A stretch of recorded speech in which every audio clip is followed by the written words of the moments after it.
Timnas Indonesia bersama dengan PSSI masih terus mencari pemain-pemain berbakat keturunan untuk bisa membawa Garuda lolos ke Piala Dunia. Setelah berhasil mendatangkan Maes Hilgers dan memproses naturalisasi Kevin Dix, Timnas Indonesia kini akan mengincar posisi lain yaitu penyerang dan gelandang. Selain Jairo Riedewald yang dikabarkan akan menjalani naturalisasi, ada satu gelandang berbakat yang bisa dilirik PSSI bernama Jayden Kelsey Turfkruier. Berposisi sebagai gelandang, pemain yang berseragam SC Telstar itu digadang-gadang bisa menjadi duet dan juga penerus Tom Haye. Jayden Kelsey Turfkruier disebut punya keturunan Jawa dari sang ayah. Jayden saat ini masih berusia 21 tahun dengan kewarganegaraan Belanda dan Suriname.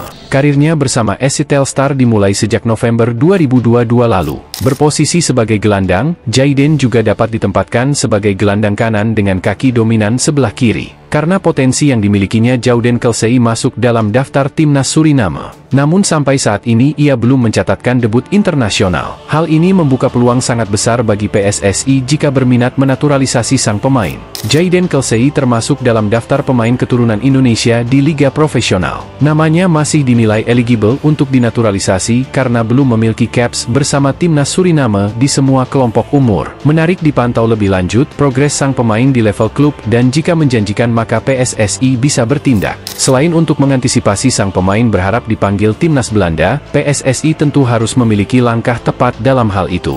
Jayden Turfkruier mendapat julukan The Next Camavinga yang disematkan oleh salah satu media kenamaan Belanda, Voetbalzone. Saya memiliki kaki kiri kuat dalam penguasaan bola dan taktis. Kadang-kadang saya melihat Busquets, ia bermain di antara tiga pemain, dan dengan satu umpan akurat, melewatinya. Saya menikmati permainan seperti itu. Sebelum main di Telstar, Jayden mengawali karir di Akademi ASC Water. Ia kemudian pindah ke AFC. Pada musim ini, ia sudah bermain sebanyak 9 caps dan mencetak 2 gol. Jayden sempat mengatakan bahwa ia ingin bermain di klub impiannya, Barcelona. Sementara untuk tim nasional, ia memiliki 3 pilihan, main di Belanda, Timnas Indonesia dan Suriname. Saya Jawa Suriname Belanda. Jadi secara teori saya juga bisa bermain untuk Suriname dan Indonesia. Tapi, saya punya mimpi untuk bela Belanda. Indonesia negara besar dengan banyak penggemar. Mereka juga punya supporter yang serius. Tapi jika dilihat secara realistis, jika saya berusia 24-30 tahun, saya tidak bisa jadi timnas Belanda. Maka, saya pasti ingin main di Suriname. Dengan usianya yang masih cukup muda, bakat yang dimiliki Jayden tentu akan sangat berharga bagi timnas Indonesia jika sang pemain mau membela timnas Garuda. Apalagi dengan proyek jangka panjang timnas Indonesia bermain di Piala Asia dan juga Piala Dunia, membuat pemain-pemain keturunan Indonesia mulai berbondong-bondong menyatakan ketertarikannya untuk membela timnas Garuda.